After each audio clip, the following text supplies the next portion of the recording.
दोस्तों, अगर आप लोग 2026 में सरकारी नौकरी का सपना देखते हैं, तो मेरे जो संविधान का वीडियो है, वो आप लोगों के लिए ही होने वाला है। दोस्तों, मैं आकाश स्वागत करता हूं आप सबका, आपके अपने परिवार रामसन एसएससी क्लासेस में। दोस्तों, आज की इस सेशन में मैं लेके आया हूं संविधान यानी और मूल विधि के मोस्ट रिपीटेड क्वेश्चन। तो चलिए दोस्तों, बिना देरी के शुरू करते हैं आज के अपना सेशन। क्वेश्चन नंबर फर्स्ट कह रहा है, निम्नलिखित में से कौन सा वक्तव्य भारतीय संविधान में स्थित राज्य के नीति निर्देशक तत्वों में से विनिर्दिष्ट रूप से उल्लेखित है। कह रहा है, राज्य अपनी नीति को विशिष्टतया निम्नोन्मुखी बनाएगा जिससे। क्या राज्य के नीति निषेध तत्व के बारे में हमको दो कथन दे रहा है, कह रहा है बताइए कौन से सही है। तो नंबर एक में हमसे कह रहा है कि समुदाय के भौतिक संसाधनों का स्वामित्व और नियंत्रण इस प्रकार बंटा हो जिससे सर्वोत्तम रूप से सामूहिक हित बध सके। सामूहिक हित, नीति निर्देशक तत्वों का दोस्तों संबंध क्या है कि सामाजिक कल्याण हो, सामूहिक हित हो सके। तो हम लोग क्या देखना है कि सामूहिक हित सध सके, यानी कि हमको जो सामूहिक हित दे रहा है, तो हमारा नंबर एक बिल्कुल राइट हो जाएगा। नंबर दो में कह रहा है, आर्थिक व्यवस्था इस प्रकार चले जिससे धन और उत्पादन साधनों का सर्वसाधारण, यानी कि सर्वसाधारण, ये भी समाज की ही बात हो रही है, जिसमें समाज की बात हो दोस्तों, और सामूहिक हित हो, समाज कल्याण हो, वो सब नीति निषेध तत्वों में बताया गया है। तो हमारा नंबर दो भी सही हो जाएगा। तो इस तरह से हम लोगों का ऑप्शन नंबर ए, एक व बी दोनों बिल्कुल क्या हो जाएगा, राइट हो जाएगा। ठीक है ना। नीति निर्देशक तत्व तो दोस्तों हमारे संविधान के भाग 4 में आर्टिकल नंबर 36 से लेके 51 के बीच में बताए गए हैं। किसमें? आर्टिकल नंबर 36 से लेके 51 के बीच में बताए गए हैं। दोस्तों, आर्टिकल 36 में क्या बताया गया है? आर्टिकल 36 में बताया गया है कि राज्य क्या करेगा, लोगों के कल्याण को बढ़ावा देने के लिए सामाजिक क्रम को सुनिश्चित करेगा। क्या करेगा? सामाजिक क्रम को सुनिश्चित करेगा। सामाजिक क्रम को क्या करेगा? सुनिश्चित करेगा। सामाजिक क्रम को सुनिश्चित करेगा। ठीक है ना। और क्या दोस्तों, आर्टिकल 39 में दोस्तों क्या बताया गया है? आर्टिकल 39 में समान न्याय और मुफ्त कानूनी सहायता के बारे में बताया गया है। किसके बारे में? समान न्याय के बारे में और मुफ्त कानूनी सहायता के बारे में बताया गया है। दोस्तों, आर्टिकल 40 में ग्राम पंचायतों के गठन के बारे में बताया गया है। ठीक है। चलिए दोस्तों, देखते हैं अपने क्वेश्चन नंबर नेक्स्ट। कह रहा है, वित्त मंत्री द्वारा बजट की प्रस्तुति के संदर्भ में निम्न में से कौन सा सही है? बजट की प्रस्तुति के संदर्भ में कह रहा है, बताइए कौन सा सही है। नंबर एक कह रहा है कि वित्त मंत्री का बजट भाषण सामान्यतः दो खंडों में होता है। खंड ए के कल निर्धारण संबंधी प्रस्तावों और खंड बी देश के सामान्य आर्थिक सर्वेक्षण पर गौर करता है। क्या कह रहा है कि जो बजट का भाषण देती हैं वित्त मंत्री, तो वो दो खंडों में देती हैं। खंड ए में क्या होता है कि कल निर्धारण संबंधी प्रस्ताव बताते हैं, और खंड बी में सामान्य आर्थिक सर्वेक्षण पर गौर करते हैं। तो नंबर दो में हमसे क्या कह रहा है? नंबर दो में कह रहा है, किसी चुनावी वर्ष में बजट दो बार पेश किया जाता है। कितनी बार? दो बार पेश किया जाता है। पहली बार लेखा अनुदान प्राप्त करने में कुछ महीनों के लिए, और दूसरी बार पूरी तरह से। ठीक है दोस्तों। तो दोस्तों, हमारा नंबर ए तो गलत हो जाएगा, लेकिन हमारा नंबर बी बिल्कुल राइट हो जाएगा। तो इस तरह से दोस्तों हम लोगों का ऑप्शन नंबर डी क्या हो जाएगा? बिल्कुल राइट हो जाएगा। ठीक है ना। ऑप्शन नंबर डी, केवल बी हम लोगों को बिल्कुल राइट हो जाएगा। दोस्तों, हमारे संविधान के आर्टिकल नंबर 112 में वार्षिक वित्तीय विवरण के बारे में बताया गया है। किसके बारे में? वार्षिक वित्तीय विवरण के बारे में बताया गया है। इसमें दोस्तों बजट की बात नहीं की गई है। वार्षिक वित्तीय विवरण को ही हम लोग आम भाषा में क्या कहते हैं? आम भाषा में इसको बजट कहते हैं। ठीक है ना। 112 में हमको वार्षिक वित्तीय विवरण के बारे में बताया गया है। और दोस्तों हम लोगों के आर्टिकल नंबर 110 में धन विधेयक के बारे में बताया गया है। किसके बारे में बताया गया है? धन विधेयक के बारे में बताया गया है। और दोस्तों, बजट में क्या होता है कि जिस वर्ष में चुनाव होता है, यानी कि जैसे मान लो अभी हमारे 2024 में लोकसभा के चुनाव हुए थे, तो जिस वर्ष में चुनाव होता है उस चुनावी वर्ष में क्योंकि नई सरकार को आना होता है, इसलिए जो पिछली सरकार होती है, ये जो प्रेजेंट की वर्तमान की सरकार होती है, वो बजट को पूर्णतया प्रस्तुत नहीं करती है। वो आधा बजट लेके आती है पहली बार में, फिर जब चुनाव फिनिश हो जाते हैं, समाप्त हो जाते हैं, फिर जो नई सरकार बनती है वो पूरा बजट लेकर के आती है। इसलिए चुनावी वर्ष में बजट कितने बार? इसलिए चुनावी वर्ष में दोस्तों बजट दो बार पेश किया जाता है। ठीक है ना। क्या, किस किस लिए? क्योंकि सरकार नई बननी होती है, तो पता नहीं कौन सी सरकार आ जाए, तो इसलिए आधा बजट लेके आया जाता है। ठीक है। तो ऑप्शन नंबर डी हम लोगों को बिल्कुल राइट हो जाएगा। चलिए दोस्तों, देखते हैं अपने क्वेश्चन नंबर नेक्स्ट। कह रहा है, भारतीय गणराज्य में खालिस्तान शब्द का तात्पर्य संविधान के अनुच्छेद 356 से संबंधित है। 356 से संबंधित, तो दोस्तों हम सबको पता है कि 356 से संबंधित राज्य आपातकाल, जिसको कि हम लोग राष्ट्रपति शासन भी कहते हैं, हमारा बिल्कुल राइट हो जाएगा। तो ऑप्शन नंबर डी, राष्ट्रपति शासन, जिसको कि हम लोग क्या कहते हैं, जिसको कि हम लोग राज्य आपातकाल भी कहते हैं, हमारा बिल्कुल सही हो जाएगा। ये दोस्तों आर्टिकल 356 में बताया गया है राज्य आपातकाल के बारे में। और दोस्तों आर्टिकल नंबर 352 में राष्ट्रीय आपातकाल के बारे में बताया गया है। किसके बारे में? राष्ट्रीय आपातकाल के बारे में बताया गया है आर्टिकल नंबर 352 में। आर्टिकल नंबर 356 में राज्य आपातकाल के बारे में बता दिया गया है। और दोस्तों आर्टिकल नंबर 360 में वित्तीय आपातकाल के बारे में बताया गया है। किसके बारे में? वित्तीय आपातकाल के बारे में बताया गया है। ठीक है दोस्तों, तो दोस्तों जो राज्य आपातकाल यानी कि राष्ट्रपति शासन लगता है, यह कैसे लग जाता है, चलिए हम थोड़े इसके बारे में जानकारी ले लेते हैं।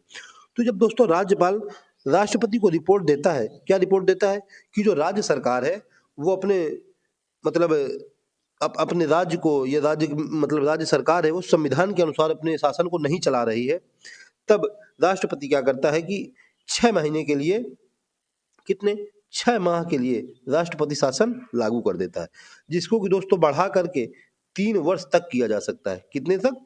3 वर्ष तक किया जा सकता है। 6 माह से लेके 3 वर्ष तक किया जा सकता है। ठीक है ना दोस्तों? तो जब राज्यपाल की रिपोर्ट दे देगा कि जो राज्य सरकार है वो संविधान के उपबंध के अनुसार अपनी सरकार को नहीं चला रही है, तो राष्ट्रपति क्या करते हैं, संसद, सॉरी दोस्तों मैं बताना भूल गया था कि संसद की स्वीकृति लेने के बाद कि दोनों उसमें लोकसभा और राज्यसभा दोनों उसको पास कर देते हैं, उसका अनुमोदन कर देते हैं, उसके बाद राष्ट्रपति क्या करते हैं, 6 माह तक के लिए राष्ट्रपति शासन लगा देते हैं, जिसको कि 3 वर्ष तक बढ़ाया जा सकता है। ठीक है, चलिए दोस्तों देखते हैं अपने क्वेश्चन नंबर नेक्स्ट। कह रहा है निम्नलिखित में से कौन सा विषय संघ सूची के अंतर्गत आता है? संघ सूची के अंतर्गत दोस्तों हमारे संविधान की 7वीं अनुसूची है, जो उसमें हमें बताया गया है केंद्र और राज्य के शक्तियों के बारे में, जिसमें कि 3 अनुसूची बताई गई हैं, संघ सूची, राज्य सूची और समवर्ती सूची। नंबर 1, नंबर 2 और नंबर 3। संघ सूची, नंबर 2 होती है राज्य सूची और नंबर 3 होती है दोस्तों समवर्ती सूची। ठीक है, संघ सूची जिसमें संघ को कानून बनाने का अधिकार है, राज्य सूची जिसमें राज्य को कानून बनाने का अधिकार है और समवर्ती सूची जिसमें कि राज्य और कानून दोनों अधिकार बना सकते हैं। तो हमसे कह रहा है बताइए संघ सूची के अंतर्गत कौन कौन सा आता है? तो नंबर 1 दिवालियापन और शोध क्षमता, नंबर 2 पशुओं के प्रति क्रूरता की रोकथाम, नंबर सी डाकघर एवं बचत बैंक, नंबर डी आर्थिक एवं सामाजिक योजना। तो दोस्तों संघ सूची के अंतर्गत ऑप्शन नंबर सी डाकघर एवं बचत हमारे लोगों को बिल्कुल राइट हो जाएगा। ठीक है, नंबर ए में हमको दे रहा है दिवालियापन और शोध क्षमता, ये दोस्तों समवर्ती सूची के अंतर्गत आ जाएगा। किसके? समवर्ती सूची के अंतर्गत। ठीक है, फिर पशुओं की प्रतिकूलता की रोकथाम, ये भी दोस्तों समवर्ती सूची के अंतर्गत आ जाएगी। ठीक है ना, और आर्थिक एवं सामाजिक योजना, ये भी दोस्तों समवर्ती सूची के अंतर्गत आ जाएगी, क्योंकि योजना दोस्तों केंद्र सरकार भी बना देती है और राज्य सरकार भी बना देती है। पशुओं की प्रतिकूलता केंद्र सरकार भी रोकती है और राज्य सरकार भी रोकती है। दिवालियापन और शोध क्षमता केंद्र सरकार भी रोकती है और राज्य सरकार भी रोकती है। ठीक है, तो इस तरह से दोस्तों इस क्वेश्चन का संघ सूची के अंतर्गत डाकघर एवं बचत बैंक ऑप्शन नंबर सी हम लोगों को बिल्कुल राइट हो जाएगा। चलिए दोस्तों देखते हैं अपने क्वेश्चन नंबर नेक्स्ट। कह रहा है संविधान के कौन से अनुच्छेद के अंतर्गत मजिस्ट्रेट की अदालत में याचिका दायर करके कोई भी नागरिक किसी भी सार्वजनिक मुद्दे पर जनहित अथवा जन कल्याण के उद्देश्य से न्यायालय जा सकता है? किसका? याचिका दायर करके कोई भी नागरिक किसी भी सार्वजनिक मुद्दे पर। तो हमसे कह रहा है कि नंबर 1 अनुच्छेद नंबर 226, नंबर बी में दे रहा है अनुच्छेद 32, नंबर सी में दे रहा है अनुच्छेद 133, नंबर डी में दे रहा है अनुच्छेद 64। तो दोस्तों ऑप्शन नंबर सी अनुच्छेद 133 हम लोगों को क्या हो जाएगा, बिल्कुल राइट हो जाएगा। तो अनुच्छेद 133 के अंतर्गत दोस्तों मजिस्ट्रेट की अदालत में याचिका दायर करके कोई भी नागरिक किसी भी सार्वजनिक मुद्दे पर न्यायालय जा सकता है। ठीक है ना दोस्तों? दोस्तों आर्टिकल 226, इसमें दोस्तों हाई कोर्ट में रिट जारी करने के अधिकार के बारे में बताया गया है। हाई कोर्ट में रिट जारी करने के अधिकार के बारे में। आर्टिकल नंबर 32, इसमें दोस्तों सुप्रीम कोर्ट में रिट जारी करने के अधिकार के बारे में बताया गया है। रिट जारी करना दोस्तों क्या होता है?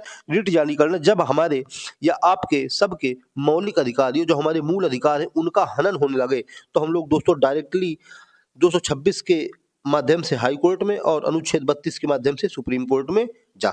आर्टिकल नंबर 64, इसमें दोस्तों बताया गया है कि जो उपराष्ट्रपति होता है वो राज्यसभा का पदेन सभापति होता है। क्या होता है कि उपराष्ट्रपति राज्यसभा का पदेन सभापति होता है। राज्यसभा का पदेन सभापति होता है, ये हमें आर्टिकल नंबर 64 में बताया गया है। ठीक है, चलिए दोस्तों देखते हैं क्वेश्चन नंबर नेक्स्ट। कह रहा है सूचना अधिकार अधिनियम के अंतर्गत एक प्राधिकृत निकाय के रूप में खाली स्थान की स्थापना की गई थी। इसका काम उन लोगों की शिकायतों के आधार पर कार्रवाई करना है जो किसी लोक सूचना अधिकारी के पास अपनी सूचना प्रार्थना जमा नहीं कर पाए हैं। क्या कह रहा है कि जिनकी जो शिकायत है वो लोक सूचना अधिकारी के पास नहीं पहुंच पा रही है, उसके लिए सूचना अधिकार अधिनियम के अंतर्गत किस निकाय की स्थापना की गई कि अगर नहीं पहुंच पाई सूचना तो हम किसके पास जाएं। तो हमें नंबर 1 में कह रहा है सूचना अधिकार अदालत, नंबर 2 कह रहा है लोकायुक्त, नंबर सी कह रहा है केंद्रीय सूचना आयोग, नंबर डी कह रहा है लोक अदालत। दोस्तों ऑप्शन नंबर सी हम लोगों का केंद्रीय सूचना आयोग बिल्कुल राइट हो जाएगा। सूचना का अधिकार अधिनियम दोस्तों 2005 में आया था, जो कि 12 अक्टूबर 2005 से पूरे भारत में लागू हो गया था। ठीक है ना दोस्तों, उसी को कि जिन लोगों की शिकायत लोक सूचना अधिकारी के पास नहीं पहुंच पाती है, उसी के लिए केंद्रीय सूचना आयोग की स्थापना की गई। 12 केंद्रीय सूचना आयोग की स्थापना सूचना अधिकार अधिनियम के अंतर्गत। ठीक है दोस्तों। दोस्तों आप लोगों को मुझे कमेंट में बताना है कि हमारे जो वर्तमान में केंद्रीय सूचना आयुक्त हैं वो कौन से हैं। क्या प्रेजेंट में हमारे जो वर्तमान सूचना आयुक्त हैं वो कौन है, ये आप लोग मुझको कमेंट करके बता दीजिए। ठीक है, चलिए दोस्तों देखते हैं अपने क्वेश्चन नंबर नेक्स्ट। कह रहा है भारतीय संविधान में इस समय कितनी अनुसूचियां हैं। कितनी अनुसूचियां हमसे पूछ रहा है, बताइए। नंबर ए में कह रहा है 16, नंबर बी में 12, नंबर मतलब बी में 10, नंबर सी 12, नंबर डी 8। दोस्तों हम लोगों का ऑप्शन नंबर सी 12 बिल्कुल राइट हो जाएगा। ठीक है दोस्तों, जब दोस्तों हमारा संविधान 26 जनवरी 1949 को मतलब बन के रेडी हुआ था, तो हमारे संविधान में 395 अनुच्छेद और केवल 8 अनुसूचियां थी। कितनी? 8 अनुसूचियां थी। फिर उसके बाद दोस्तों हमारे संविधान में टाइम टाइम से संशोधन होते रहे और उसमें हमारी अनुसूचियां जुड़ती रहीं। दोस्तों सबसे पहले हमारे संविधान में फर्स्ट कॉन्स्टिट्यूशन अमेंडमेंट 1951 में हुआ। तो उसके कौन फर्स्ट कॉन्स्टिट्यूशन अमेंडमेंट 1951 में हुआ, उसमें दोस्तों 9वीं अनुसूची जोड़ी गई। ठीक है दोस्तों, फिर उसके बाद दोस्तों 52वां कॉन्स्टिट्यूशन अमेंडमेंट, कौन सा? 52वां कॉन्स्टिट्यूशन अमेंडमेंट 1985 में हुआ, जिसके तहत दोस्तों 10वीं अनुसूची जोड़ी गई। ठीक है ना दोस्तों, फिर उसके बाद दोस्तों 73वां संविधान संशोधन, कौन सा? 73वां संविधान संशोधन 1992 में हुआ दोस्तों, उसके तहत हमारी 11वीं अनुसूची जोड़ी गई। और फिर दोस्तों हमारा 74वां संविधान संशोधन 1993 में हुआ, जिसके तहत हमारी 12वीं अनुसूची जोड़ी गई। ठीक है दोस्तों, इस तरह से दोस्तों हमारे संविधान में इस समय प्रेजेंट में 12 अनुसूची हैं, जो कि हमारे ऑप्शन नंबर सी में हमको गिवन है। तो हमारा ऑप्शन नंबर सी क्या हो जाएगा? बिल्कुल राइट हो जाएगा। ठीक है, चलिए दोस्तों देखते हैं अपने क्वेश्चन नंबर नेक्स्ट। कह रहा है भारतीय दंड संहिता के संदर्भ में निम्नलिखित में से कौन सा कथन सही है। भारतीय दंड संहिता की शुरुआत दोस्तों 1862 में ब्रिटिश शासनकाल में लॉर्ड मैकाले के द्वारा शुरू की गई थी। तो हमसे कह रहा है कि भारतीय दंड संहिता की एक धारा यह कहती है कि किसी अपराध को करने के लिए केवल राजी हो जाना ही अभियुक्त को दंड के लिए पर्याप्त है। केवल राजी हो जाना ही अभियुक्त के लिए दंड को पर्याप्त हो जाएगा, ये हमारे भारतीय दंड संहिता की एक धारा कहती है, जो कि हमारे बिल्कुल सही कह रही है। नंबर 2 में कह रहा है कि भारतीय दंड संहिता की एक धारा कहती है कि आत्महत्या की कोशिश करना भी एक अपराध है, ये भी हमारा सही हो जाएगा। तो हमारा इस तरह से ऑप्शन नंबर ए व बी दोनों सही हो जाएगा। क्या दोस्तों? ऑप्शन नंबर ए व बी दोनों सही हो जाएगा। तो अपराध के लिए दोस्तों केवल राजी हो जाना ही अपराध करने के लिए, यही दंड देने के लिए पर्याप्त है, ये भी सही हो जाएगा। और दोस्तों आत्महत्या की कोशिश भी एक अपराध है, ये भी हमारा सही हो जाएगा। दोस्तों 309 में आत्महत्या के प्रयास के बारे में बताया गया है। धारा 309 में आत्महत्या के प्रयास के बारे में बताया गया है। क्या? कि आत्महत्या का प्रयास 309 में बताया गया है। और दोस्तों हमारी जो धारा 306 है, इसमें बताया गया है कि अगर कोई आत्महत्या के लिए उकसाता है तो वो भी दंडनीय अपराध हो जाएगा। उकसाना वो भी आत्महत्या के लिए। ठीक है ना दोस्तों, 306 में आत्महत्या के लिए उकसाना ये भी दंडनीय अपराध हो जाएगा, और 309 में आत्महत्या का प्रयास ये तो दंडनीय अपराध है ही। तो इस तरह से दोस्तों इस क्वेश्चन का हमारा ऑप्शन नंबर ए बिल्कुल राइट हो जाएगा। ठीक है, चलिए दोस्तों देखते हैं अपने क्वेश्चन नंबर नेक्स्ट। कह रहा निम्न में कौन सा संविधान सभा के बारे में सही है। किसके? संविधान सभा के बारे में। नंबर 1 में कह रहा है संविधान का मसौदा तैयार करना ही संविधान सभा का एकमात्र कार्य है। नहीं दोस्तों, एकमात्र कार्य नहीं है, ये दोस्तों हमारा गलत हो जाएगा। नंबर 2 में कह रहा है कि जब एक बार संविधान अस्तित्व में आता है तो संविधान सभा भंग कर दी जाती है। ठीक है, पहले तो संविधान सभा रहती है, जब संविधान बन के आ जाता है उसको लागू कर दिया जाता है तो संविधान सभा भंग कर दी जाती है, यानी कि बी नंबर हम लोगों को बिल्कुल राइट हो जाएगा। जब दोस्तों हमारा संविधान 26 जनवरी 1950 को लागू हुआ था, तो हमारी संविधान सभा बदल करके संसद में बदल गई थी। ठीक है, तो इस तरह से दोस्तों हमारा ऑप्शन नंबर डी यानी कि केवल बी बिल्कुल राइट हो जाएगा। ठीक है ना? क्या दोस्तों, जब एक बार संविधान अस्तित्व में आ जाता है तो संविधान सभा बदल के संसद में बदल जाती है। संविधान सभा वही संविधान सभा संसद में बदल जाती है। तो हमारा ऑप्शन नंबर जो डी है वो बिल्कुल राइट हो जाएगा। ठीक है ना दोस्तों, 26 जनवरी 1950 को हमारा संविधान बन के लागू हो गया था। ठीक है ना दोस्तों, कब? 26 जनवरी 1950 को। चलिए दोस्तों देखते हैं अपने क्वेश्चन नंबर नेक्स्ट। कह रहा है संसद और राज्य विधानमंडलों के चुनाव के संबंध में चुनाव याचिका फिर कह रहा है खाली स्थान के सामने दायर की जा सकती है। नंबर 1 निर्वाचन आयोग, नंबर बी कह रहा है सर्वोच्च न्यायालय, नंबर सी कह रहा है उच्च न्यायालय, नंबर डी कह रहा है राष्ट्रपति। तो दोस्तों चुनावों के संबंध में कोई भी कुछ काम हो तो हमारा निर्वाचन आयोग ऑप्शन नंबर ए बिल्कुल राइट हो जाएगा। ठीक है ना दोस्तों।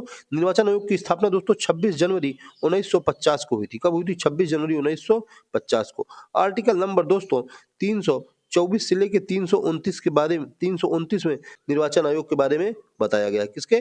324 से लेके 329 के बारे में निर्वाचन आयोग के बारे में बताया गया है। ठीक है दोस्तों। तो ऑप्शन नंबर ए हम लोगों को निर्वाचन आयोग बिल्कुल राइट हो जाएगा चुनाव याचिका दायर करने के संबंध में। तो दोस्तों ये थे मेरे आज के मोस्ट रिपीटेड मूल विधि और संविधान के टॉप 10 क्वेश्चन जो कि आप लोगों को दोस्तों पसंद आए होंगे। अगर दोस्तों आप लोगों को मेरी मेहनत पसंद आई हो तो मेरे वीडियो को एक लाइक जरूर करें। और हाँ दोस्तों, अगर आप लोग मेरे चैनल पर नए हैं तो मेरे चैनल को सब्सक्राइब कर दें, जिससे कि आप लोगों को टाइम टू टाइम नोटिफिकेशन मिलता रहे। ठीक है दोस्तों। चलिए दोस्तों, आज के वीडियो में इतना ही। मिलते हैं नेक्स्ट वीडियो में। तब तक के लिए जय हिंद, जय श्री राम।